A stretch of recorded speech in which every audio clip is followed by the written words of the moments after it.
What's up, everybody? So, this is my review of The Accountant 2, directed by Gavin O'Connor, starring Ben Affleck and John Bernthal. Overall, I love this movie. I had such a fun time. It's great entertainment factor, you know. One of the things I really enjoyed about this is just the chemistry between Ben Affleck and John Bernthal. They play brothers.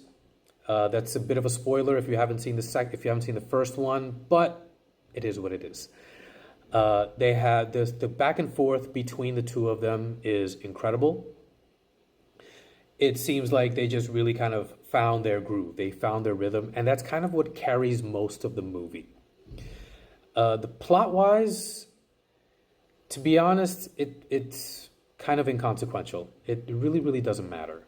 It involves elements of human trafficking and people in positions of power, and that's kind of the simplistic way of putting it. There are one to more than one moment where at one point I was asking myself, okay, how do we get here again? I had to remind myself because I'm so enthralled in just the dynamic between the brothers that everything else kind of disappears, and then you kind of have to remind yourself of it because I feel like they tried to do a little bit too much, a little too complicated for my taste, which is why it has the score that it has. But if you're looking for a nice, fun action movie with some really nice moments that are with between the brothers that are light, but at the same time they kind of hint at something a little bit deeper and possibly painful and traumatic. I highly recommend that you watch the first one to kind of give you a little bit more context as to these two characters.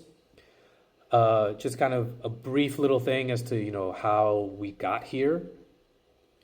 In the first movie, you're introduced to Ben Affleck's character, who is like an on the spectrum accountant. He's great with numbers, but he's also has just incredibly competent in shooting, in fighting, in tactical thinking as far as battle is concerned. And the reason for that is that his father, who was in the military himself, basically bred his sons to be soldiers in order to basically prepare them for any and all obstacles that life can throw at them. And it was a really great movie. It kind of flew under the radar. However, with the help of streaming, it kind of like got a bit of a following and a lot of appreciation, which is why I think the sequel was eventually made, because the original came out about 8 years ago. That's a long time between sequels, especially in the Hollywood sense. They want to bang them out, as much as possible every couple of years or so. But because there's kind of like been this groundswell of attention for the first one, I guess they decided to capitalize that to make a second one. And I'm all for it, and at a couple of times I was like, if they make this into like an Amazon Prime show, I'm down for it.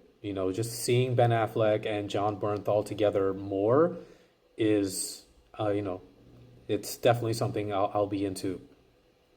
It had kind of like that serial type of quality as far as relationship between the two of them are concerned. It's like you do want to see more of that, and kind of hopefully, if they were to make that into like a season long type of arc, you can see how maybe at the end they can resolve some of the issues that they have, from the trauma that they experienced growing up to the separation that they experienced later on in life, and now that they're back together.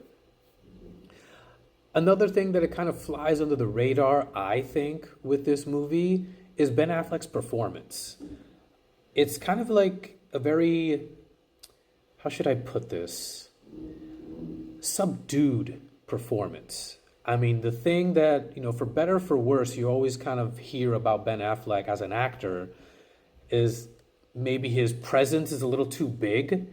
He kind of, not necessarily chews up the scenery, but he definitely has this gravitas to him that I think a lot of people get turned off by for whatever reason. I've always been a fan of his. And a movie like this kind of really shows, I think, his range. because he's trying to keep things together instead of, showing what he can do. Like everything from the mannerisms that he has, like he does like anytime he's gonna, start, one of his numbers crunching sessions.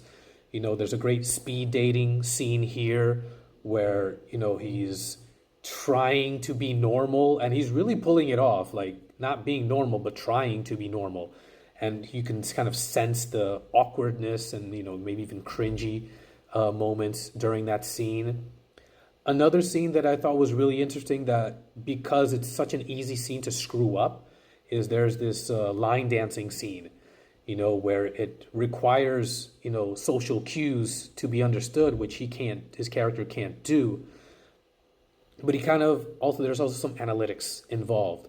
So you see him, like studying the movements and then performing the movements. And then you see like right after his brother, John Bernthal's character is like, just so proud of him and, kind of like giving him his flowers, so to speak, and it's such like a moment where I think a lesser director and writer would just kind of throw it in there and say like, oh, this is a comedic moment. And instead of it just being a natural part of the character and character development and a further bonding scene between, the brothers, it just plays very, very well and it's kind of very smooth. At some point, it does kind of go away from that and becomes, just a typical shoot 'em up action movie. But I love that. That's just right up my alley. It's my cup of tea, So I highly recommend it. It's going to be a great time. Lots of popcorn that is going to be had. What about you guys? Let me know what you think in the comments below. Smash that like button, give me a follow, and I'll see you guys next time.